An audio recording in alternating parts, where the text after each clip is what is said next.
السلام علیکم ورحمۃ اللہ وبرکاتہ۔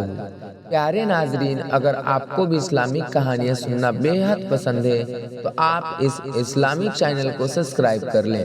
تو پیارے ناظرین، آج کا کہانی ہے حضرت یوسف علیہ السلام کی کہانی، جو کہ میں نے پہلے ویڈیو میں آپ کو یہ بتا رکھا ہوں کہ حضرت یوسف علیہ السلام کا بچپنا کیسا تھا، آخر ان کے بچپن کا کیا جرم تھا۔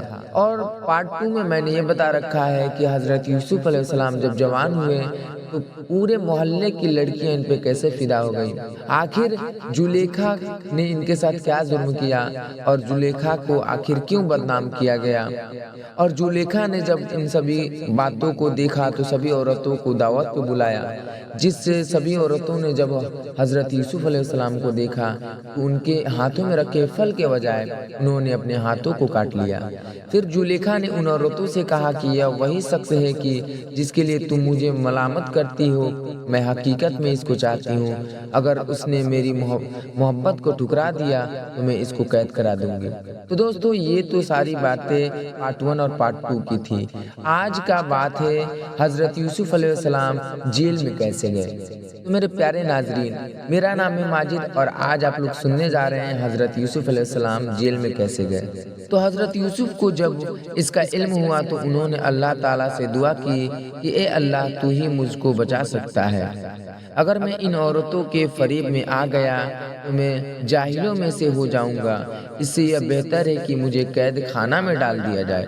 اللہ نے حضرت یوسف کی دعا قبول کی اور وہ جیل میں ڈال دیے گئے۔ حضرت یوسف سے پہلے جیل میں 2 قیدی اور بھی تھے، ایک شاہی باورچی اور دوسرا بادشاہ کو شراب پلانے والا ساقی۔ ان کے خلاف الزام تھا کہ انہوں نے بادشاہ کو زہر دینے کی کوشش کی ہے۔ حضرت یوسف علیہ السلام جیل میں قیدیوں کو اللہ تعالیٰ کی باتیں بتاتے رہے اور خدا کا پیغام پہنچاتے رہے۔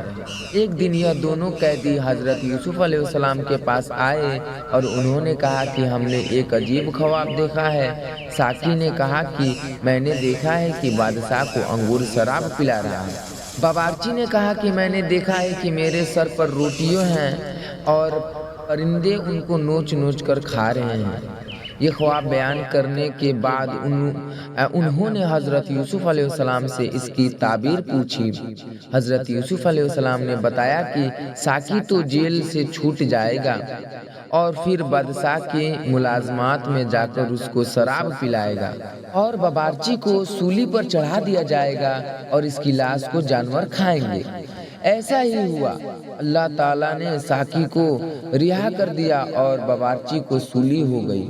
حضرت یوسف علیہ السلام اس کے بعد بھی سالوں جیل میں رہے، لیکن کسی کو ان کی رہائی کا خیال نہ آیا۔ اتفاقاً ایک مصر کے بادشاہ نے خواب میں دیکھا کہ 7 دبلی پتلی گائے 7 موٹی تازی گائے کو کھا رہی ہیں، اور 7 ہری اور 7 سوکھی ہوئی بالیں دیکھی۔ بادشاہ نے اپنے درباریوں سے اس کی تعبیر پوچھی، مگر کوئی بھی صحیح جواب نہ دے سکا۔ اس موقع پر ساقی کو یاد آیا کہ اس نے اپنا خواب حضرت یوسف علیہ السلام سے پوچھا تھا اور آپ کا جواب بالکل صحیح ہوا تھا۔ اس نے کہا کہ جیل میں ایک شخص ہے جو خواب کی صحیح تعبیر بیان کرتا ہے۔ بادشاہ نے، جس کو عزیز مصر کہتے تھے، اجازت لے کر وہ جیل گیا اور حضرت یوسف علیہ السلام سے سارا واقعہ بیان کیا۔ حضرت یوسف علیہ السلام نے فرمایا کہ اس خواب کی تعبیر تو یہ ہے کہ 7 سال ملک میں خوب غلہ پیدا ہوگا اور 7 سال سخت قحط پڑے گا، اور پھر 1 سال آئے گا جس میں خوب بارش ہوگی اور غلہ ہوگا۔ جب اس شخص نے بادشاہ کو جا کر یہ خبر سنائی تو اس نے کہا کہ حضرت یوسف کو بلایا جائے۔ جب وہ دوبارہ حضرت یوسف علیہ السلام کے پاس گیا اور بادشاہ کا پیغام سنایا تو آپ نے فرمایا، ان عورتوں کا کیا حال ہے جنہوں نے اپنے ہاتھ کاٹ لیے تھے؟ بے شک میرا رب ان کے مکر و فریب سے واقف ہے۔ بادشاہ نے ان عورتوں کو بلا کر پوچھا تو انہوں نے کہا کہ ہم نے حضرت یوسف میں کوئی برائی نہیں دیکھی۔ یہ دیکھ کر زلیخا بھی بولی کہ اب جب کہ حق ظاہر ہو گیا ہے، سچ بات یہ ہے کہ میں نے ہی حضرت یوسف علیہ السلام کو ورگلایا تھا اور وہ بالکل سچا ہے۔ تو میرے پیارے بھائیوں اور دوستوں، آج کی ویڈیو میں بس اتنا ہی۔ اگلے ویڈیو میں ہم جانیں گے حضرت یوسف علیہ السلام بادشاہ کیسے بنے۔